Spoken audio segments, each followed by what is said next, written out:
আসসালামু আলাইকুম এভরিওয়ান। আজকে ভাইরাল লাচ্ছা সেমাইয়ের পুডিংটা তৈরি করব এবং এই পুডিংটা খেতে কেমন হয় সেটাও আজকে আমি আপনাদেরকে এই ভিডিওতে বলে দেব।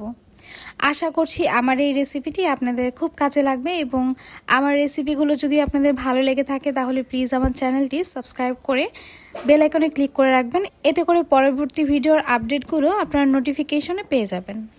আজকে 3টা ডিম দিয়ে আমি পুডিং তৈরি করব। এই জন্য নর্মাল টেম্পারেচারে থাকা 3টা ডিম আমি নিয়ে নিলাম। সাথে অ্যাড করছি 1 চা চামচ পরিমাণ ভ্যানিলা এসেন্স এবং হাফ কাপ পরিমাণ চিনি। আপনাদের কাছে যদি ভ্যানিলা এসেন্স না থাকে সেক্ষেত্রে আপনারা এখানে 2 চা চামচ সিরকা ব্যবহার করতে পারেন। এতে করে ডিমের বাজে গন্ধটা চলে যায়। আপনাদের ডিমগুলো যদি ফ্রিজে থাকে সেই ক্ষেত্রে পুডিং তৈরি করার 1 ঘন্টা আগে এটাকে ফ্রিজ থেকে নামিয়ে রাখবেন। যতক্ষণ না পর্যন্ত চিনিটা খুব ভালোভাবে গলে যায় ততক্ষণ পর্যন্ত হ্যান্ড উইক্স দিয়ে ডিমটাকে ফেটিয়ে নিতে হবে। আর তারপর আমি এখানে আগে থাকতে জাল করে রাখা 2 কাপ ঘন দুধ ব্যবহার করছি। আর এই দুধটা কিন্তু অবশ্যই ঠান্ডা করে তারপর ব্যবহার করতে হবে। ঠান্ডা বলতে নর্মাল টেম্পারেচারে এনে তারপর ব্যবহার করতে হবে। দুধটাকে ডিমের সাথে খুব ভালোভাবে মিশিয়ে নিতে হবে। যেই পাত্রে পুডিংটা তৈরি করব সেই পাত্রে 1/3 কাপ পরিমাণ চিনি নিয়ে নিয়েছি। চুলার জালটা একদম কমিয়ে এখন আমি একটা ক্যারামেল তৈরি করে নেব।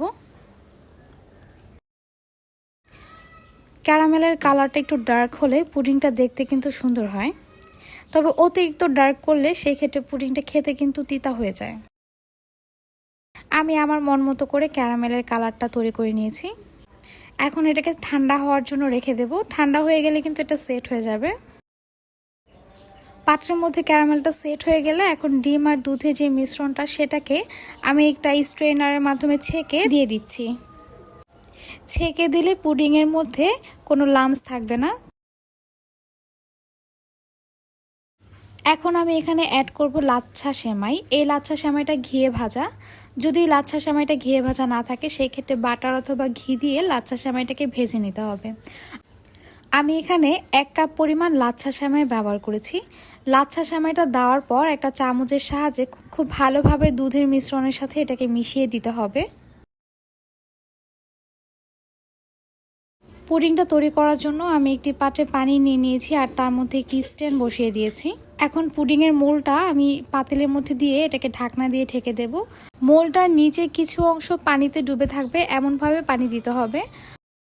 এরপর পুডিংটাকে আমি প্রায় 40 মিনিটের মতো পানিতে সেদ্ধ করে নিয়েছি আর চুলার আঁচটা কিন্তু মিডিয়াম লোতে ছিল। আমি মোলটাকে আরেকটি ঢাকনা দিয়ে ঢেকে দিয়েছিলাম, এতে করে ওপর থেকে পানিটা বাষ্প হয়ে পুডিংয়ের ওপর পড়েনি। আপনারা অবশ্যই পুডিংটাকে একটা কিছু দিয়ে ঢেকে দিবেন।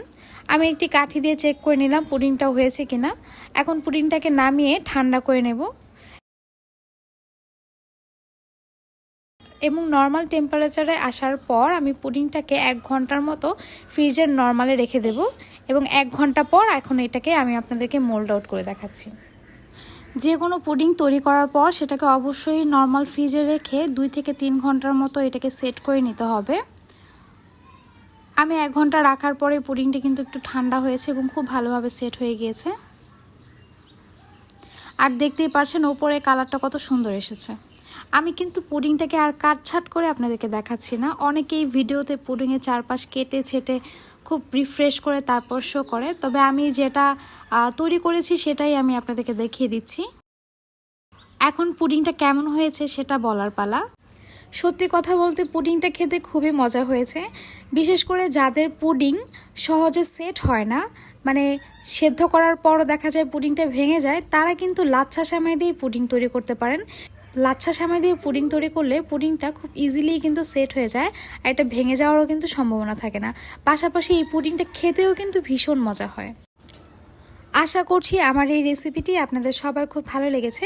আর ভালো লেগে থাকলে অবশ্যই কমেন্ট করে জানাবেন এবং লাইক, শেয়ার, সাবস্ক্রাইব করে আমার পাশে থাকবেন। আজ এই পর্যন্তই। আল্লাহ হাফেজ।